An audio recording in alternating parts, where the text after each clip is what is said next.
Good evening and welcome to the special meeting of the Board of Education at Alexander.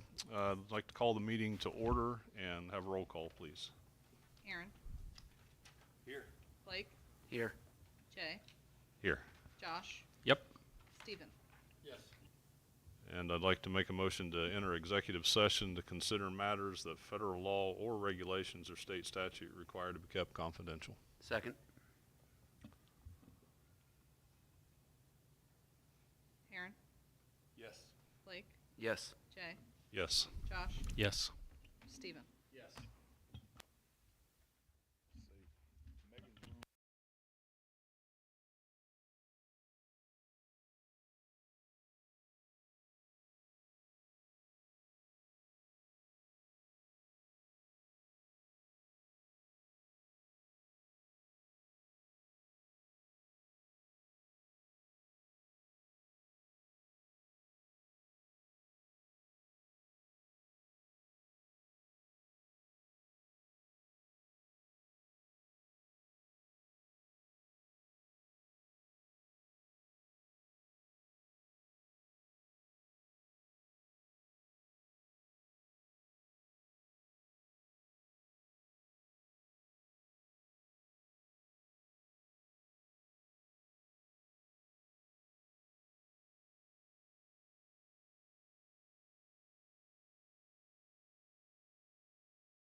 All right, welcome back. It's 6:30. I'd like to make a motion to adjourn from executive session in the special meeting.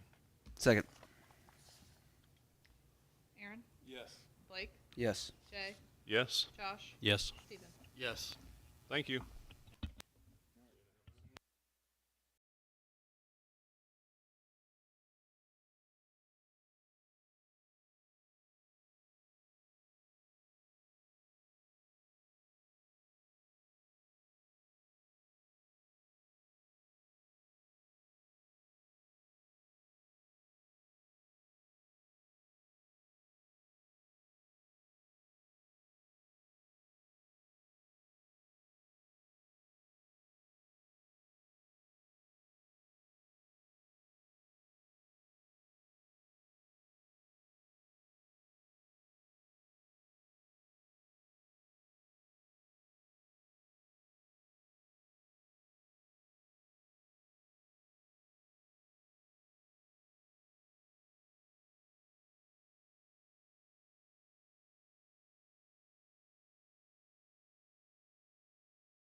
Good evening and welcome to the regular meeting of the Alexander Board of Education. I'd like to call the meeting to order and roll call, please.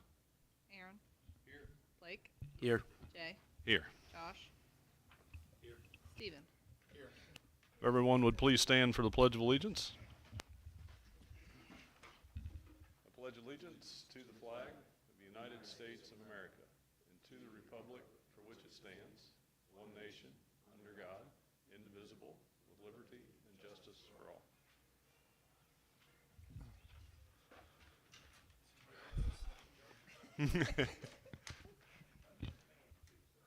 And if I could, I need a motion to adopt the agenda, but just to be clear, we have an addendum to the agenda under superintendent's recommendations. We're adding names under supplemental employment item B and then also the addition of item E.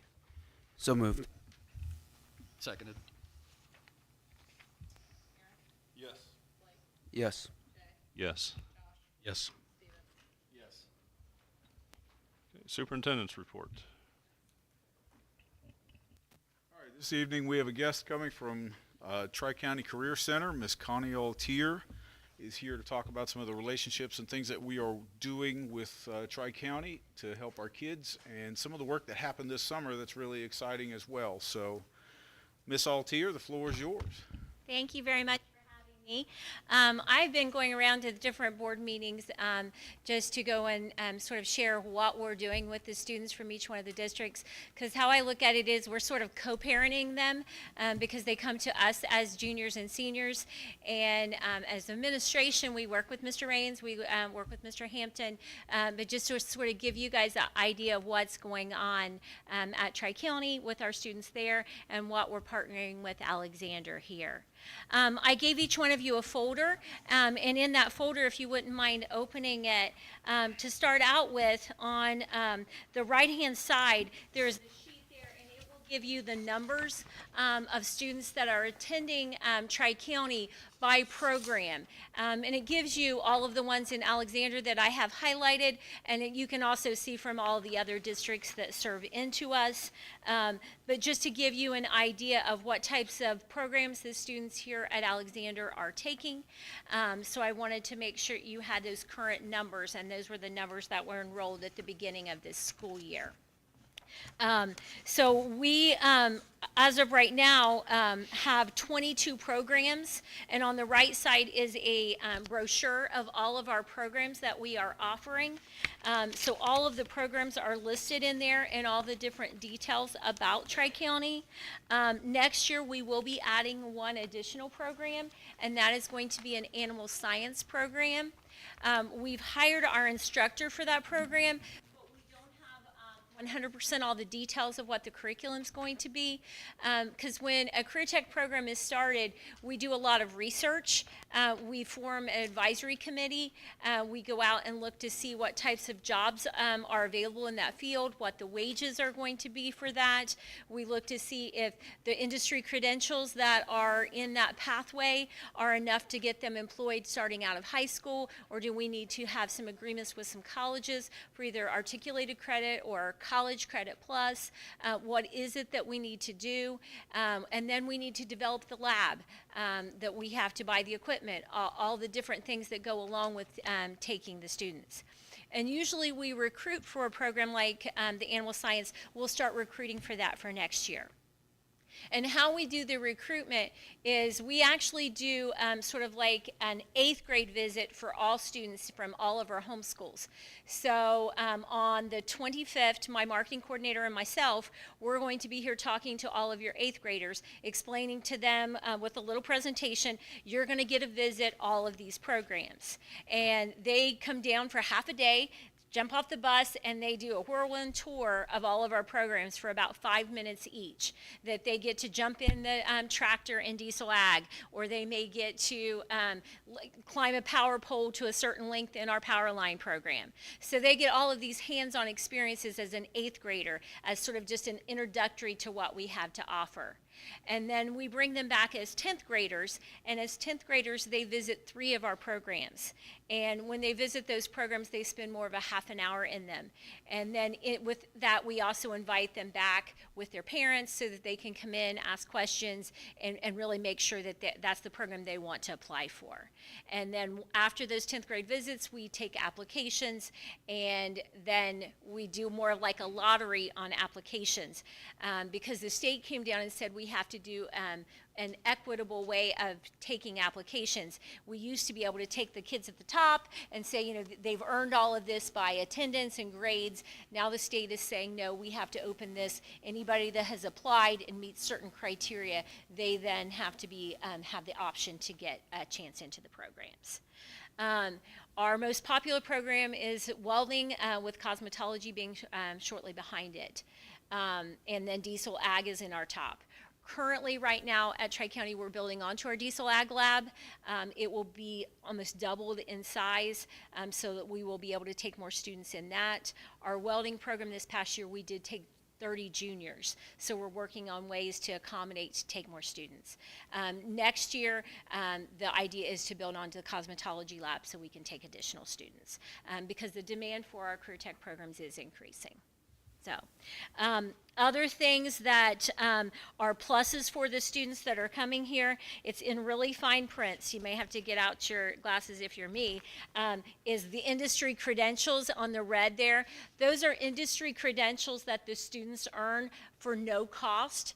The state reimburses us for those costs if the student passes those.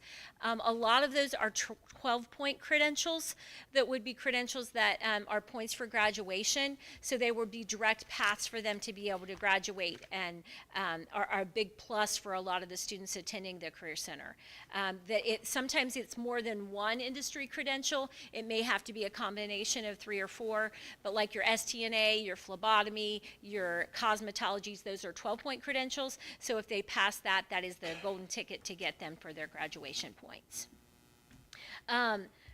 Those are the main things of what we're doing. But over the last 2 years, the admin team at Alexander and myself and some of the people from Tri-County, we've been meeting to see what not only we can do, that what we're offering at the Career Center, but what we can also do here at Alexander. And I believe you got to see our great new table that you guys got today. I won't tell you the price tag on that baby, but We that didn't pay for it. So. no, well, what we were very fortunate is I was able to write an equipment grant through Career Tech Funds, and I partnered with Alexander, Federal Hocking, and Trimble, that we are adding some middle school and high school curriculum that will be a benefit, that will be a basic level for them, so that they will entice them more to go into like the healthcare fields. And if it's at Tri-County or if it's at the College Credit Plus, but they're going to get some of that while they're still here. The plus of that, of course, is the students get a great curriculum addition that they have, but also we have been able to arrange that and label that as Career Tech, and you're getting additional Career Tech dollars for that. We also looked at your middle school curriculum, and we're able to certify some teachers to be able to do some career exploration, so that they were also labeled as Career Tech, and you can get some dollars there. And just looking at other ways of what you're currently offering in your ag program and your construction programs, and just utilize the best way we can in your schedule to get additional funds. So that's just something that we're working as a partnership together.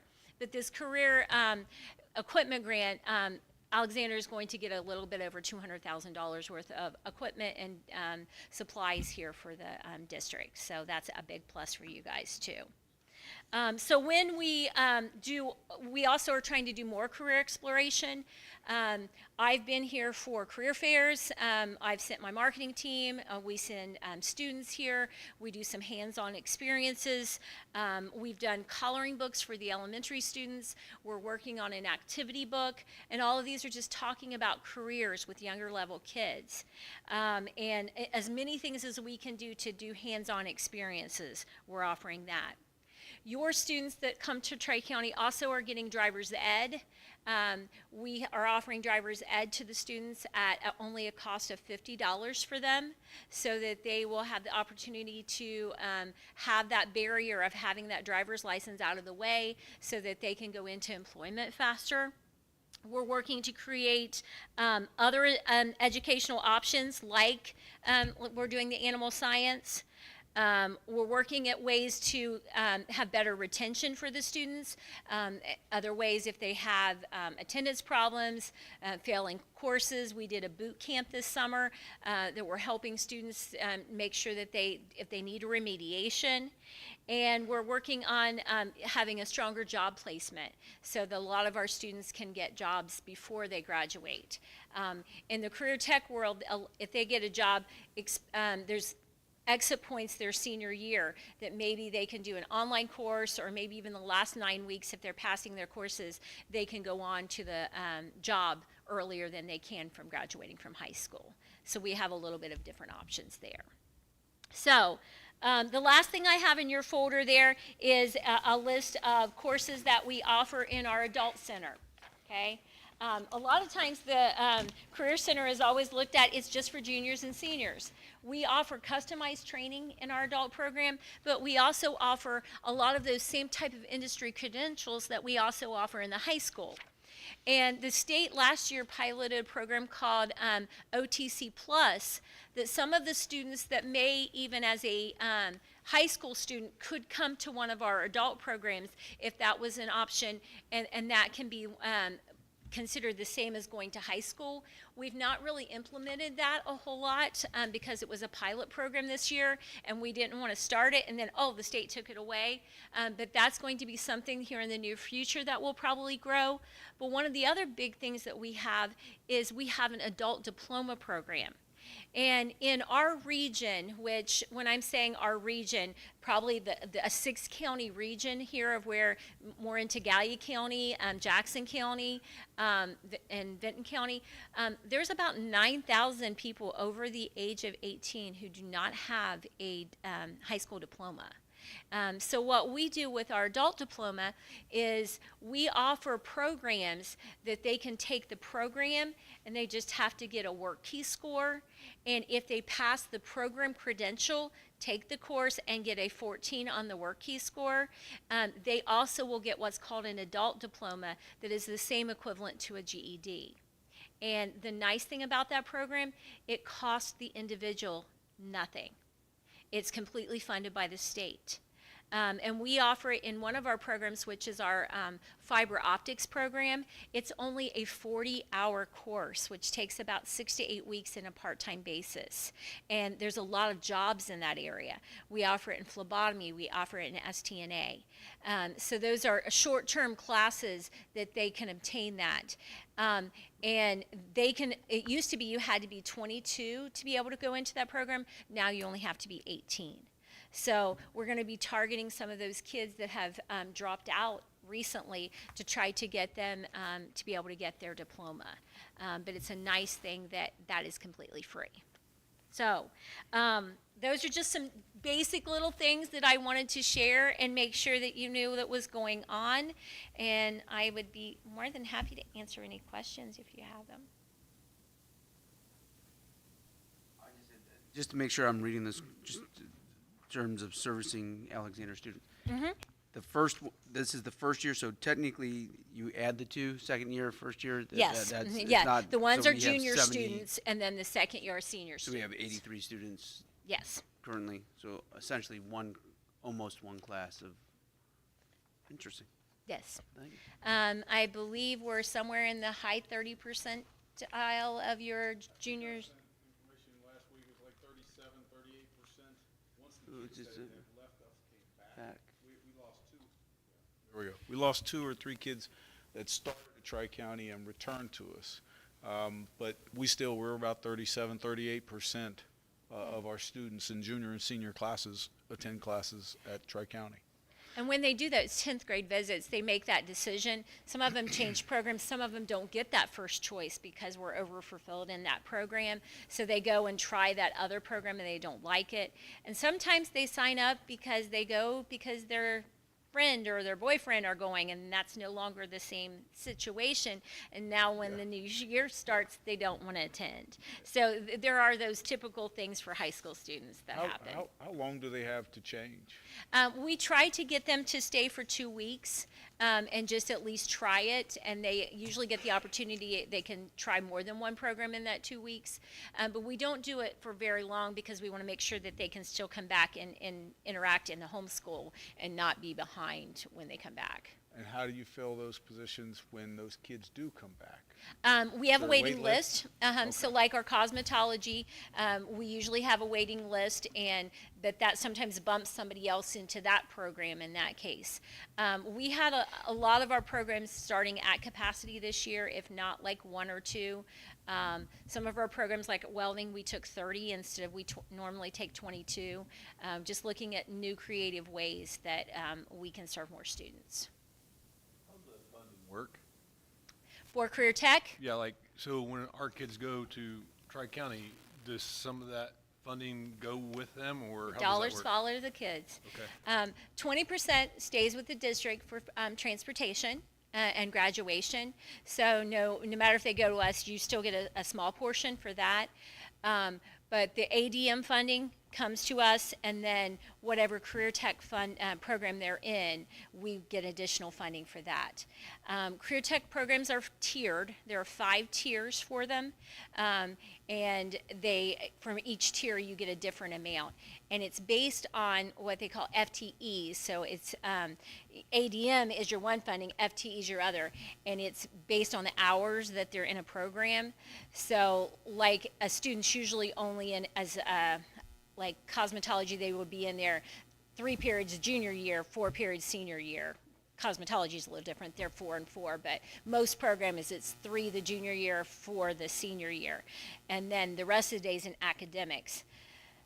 Most of our programs are tier 1 or 2, and then your academics are tier 4, so it's a lot less funding. But we get additional, and that's what I've been working on you guys here to try to add some of that and looking at ways you can add Career Tech programs. To add a Career Tech program, you have to apply for it by February the year before you're doing it. So there is a lot of planning that goes into it. So that's why we've been meeting over the last 2 years of what we can do and where we can add this in. In order to be a program other than middle school, the teacher has to be a Career Tech licensed. And in order to be licensed in Career Tech, you only have to have 5 years experience in the trade. So you don't have to have the teaching license to start out with, but you have to go back and get a Career Tech teaching license. If you have a current teaching license and you want to get a Career Tech, there's some hoops you still have to usually jump through. We're working at the state level to try to reduce that because somebody who has a teaching license is a little bit better off than somebody who's just been in business and industry. Did that help? Okay. Just out of curiosity, with the Intel plant coming and the boom of data centers in Lancaster and such, is there anything on the horizon that we can start preparing our kids for being able to enter that workforce? There is some, there's an Intel grant that we have with Ohio University that they're working on curriculum and actually funding some of our adult ed programs that students would not have to pay for that if they wanted to go into the adult realm. It's called Ascent that we're a part of. But right now, Intel really thinks that all of their employees need to have degrees, and because from where they're coming from in other states, they don't have as strong as career centers.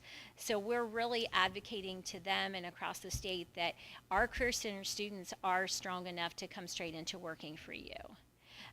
Probably the ones that they will get more into is the construction area, the HVAC people, construction trades, your electricians.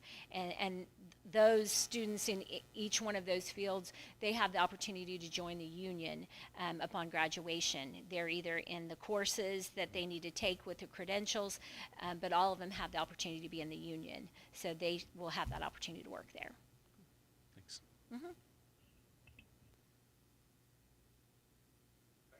Thank you very much for having me. And again, I'm always just a phone call away if you have any questions. But we are excited about our new partnership and all the new opportunities we're going to be able to offer students. So thank you.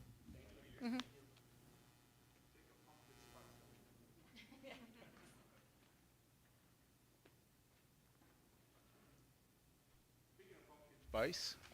Miss Deck, would you like to come up and talk a little bit about what's All right. I just have a few numbers to kind of go over.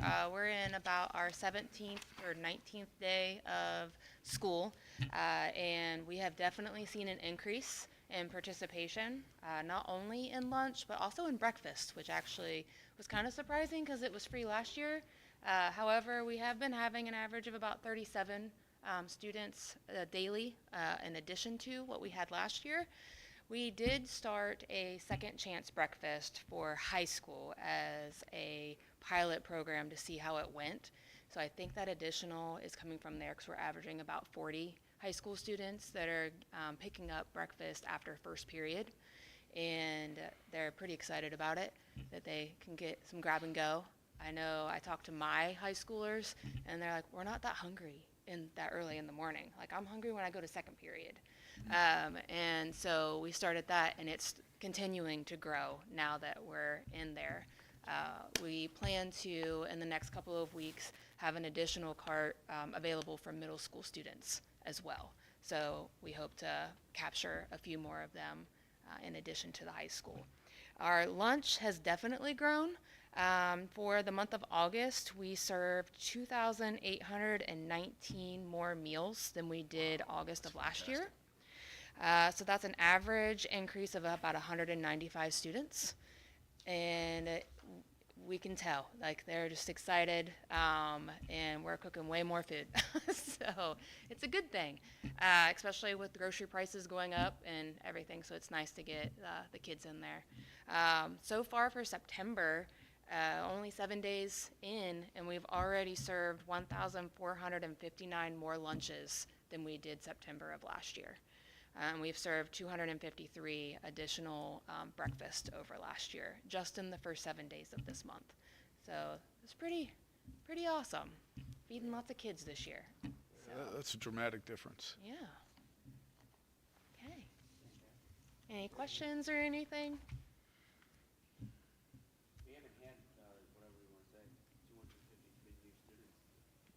No, we do not. No, I checked that too because I was like, well, maybe we have more students, and that's not what it is. Yeah, and since I'm already up here, since we talked about the Lunchbox Helper program, just so parents are aware, if your student does pack their lunch, they are eligible to get a milk for free if they take 2 other components. So they can take a fresh fruit and a fresh vegetable. They can take fresh bread, just 2 components out of the 5 in addition to that milk, and it does count as a reimbursable, so they will not have to pay for that. So if it's a nice supplemental, I think that if you don't want to pack the fruits and veggies, have them come through the line, pick out which ones they would like, and then they get their milk for free as well. So it's a nice addition. Okay, Great. you're very Yes. welcome. Thank you, Christy.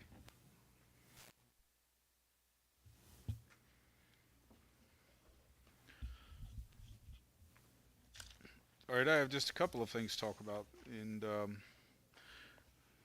one, we made some changes this year to start the school year, and related to cell phones. We'll talk a little bit about the policy in a bit, but we've changed the way kids handle their cell phones, or don't handle their cell phones, I guess you should say. They put them in their locker, they pick them up when they go out, on the way home. So far, had not as many incidents as we would have anticipated. We've had kind of an off week with some different things happening, and so I don't have the data. But I know that the first reports, the first blush has been very positive on that, and how kids with their cell phones. But I think it's a combination of 2 things. that really has made a biggest impact. And the other is that we're using an online hall pass system now, so that we have a better understanding of who's in the halls, when, and why.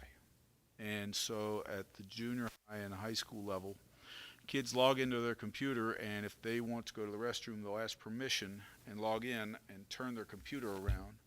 So the teacher, if the teacher blesses that, so the teacher knows that kid's gone, you can see the timer ticking for how long the kid's been gone. So we know the reason, we know they're out, and you can see if Johnny's been out every period for 5 minutes through the day to the restroom. All right, you're either sick or maybe there's something else going on. But it has dimmed a lot of the hall. Kids gathering in a bathroom, which surprisingly is a great place to gather if you're a teenager.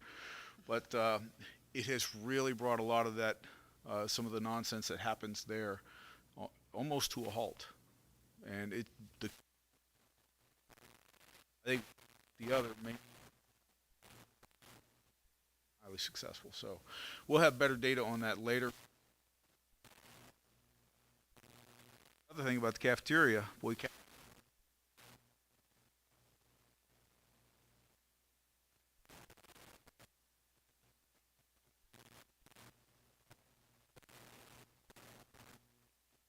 ways to occupy their time rather than just via technology. And it's really been a positive for us. Later in the agenda, you're going to have to make a modification, or I'm going to ask you to make a modification to the cell phone policy. And when we first approved our cell phone policy, this isn't going to change. And changes in there. It's not going to change how we function. It is a matter of changing language, beginning of that policy statement. We initially took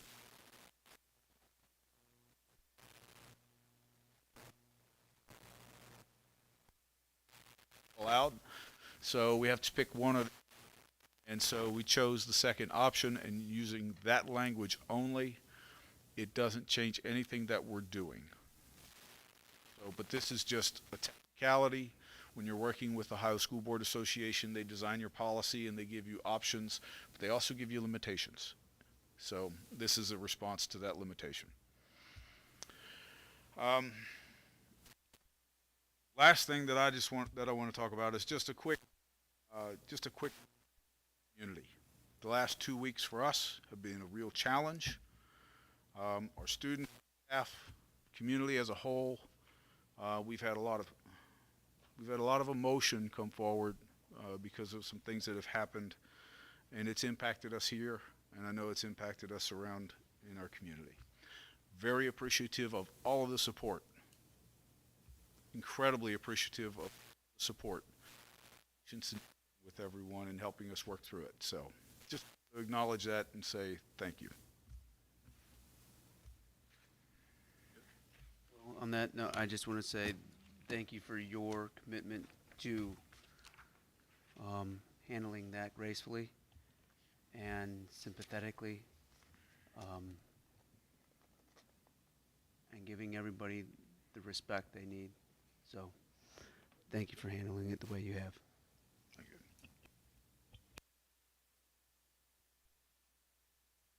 Moving on, is there any public participation on agenda items? Okay, moving on, treasurer's recommendations. It's recommended the Board of Education approve the minutes from the August 14th, 2024 regular meeting. So moved. Seconded. Aaron, Yes. Blake, Yes. Jay, Yes. Josh, Yes. Stephen. Yes. B, it's recommended the Board of Education approve the financial statement for the month ending August 31st, 2024. So moved. Seconded. Aaron, Yes. Blake, Yes. Jay, Yes. Josh, Yes. Stephen. Yes. C, it's recommended the Board of Education approve the following transfers, and these are our normal school-wide pool transfers each month. So moved. Second. Aaron, Yes. Blake, Yes. Jay, Yes. Josh, Yes. Stephen. Yes. D, it's recommended the Board of Education approve an increase of appropriations to Fund 034, which is classroom facilities maintenance, in the amount of $660,060 for fiscal year '25 and certify to the county auditor. So moved. Seconded. Aaron, Yes. Blake, Yes. Jay, Yes. Josh, Yes. Steven. Yes.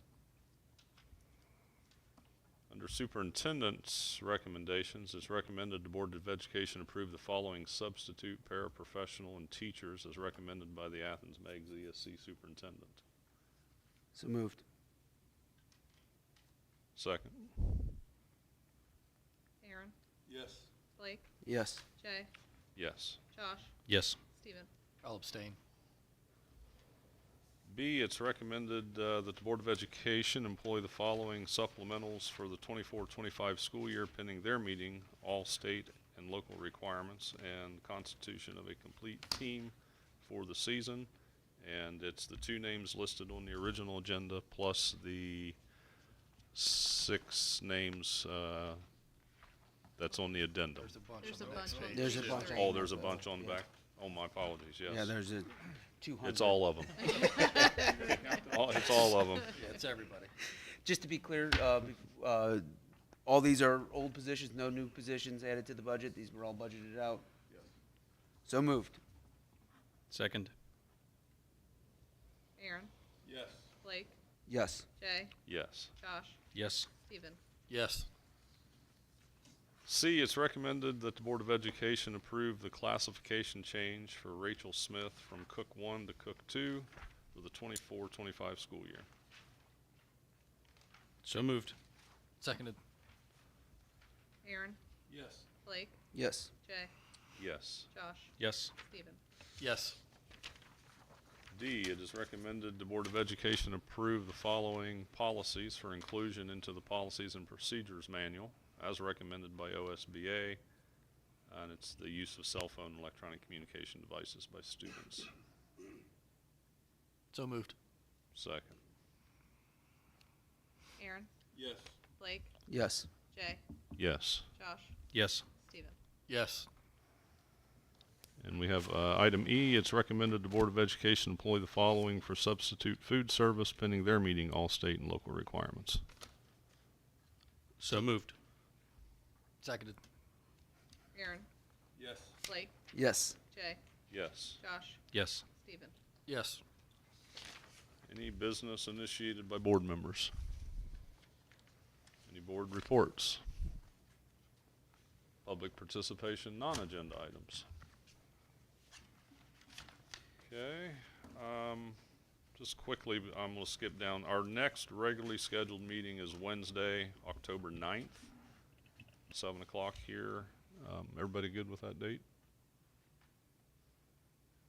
It's already on the schedule. All right, perfect. So I'll make a motion that we enter into executive session to discuss the appointment, employment, dismissal, discipline, promotion, demotion, or compensation of an employee or official, or the investigation of charges or complaints against an employee or official. Second. Aaron, Yes. Blake, Yes. Jay, Yes. Josh, Yes. Steven. Yes. Okay. We won't be taking any action that I know of after this. Don't anticipate it, so shouldn't be very long either.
I have to pee. I'm not on already. Am I?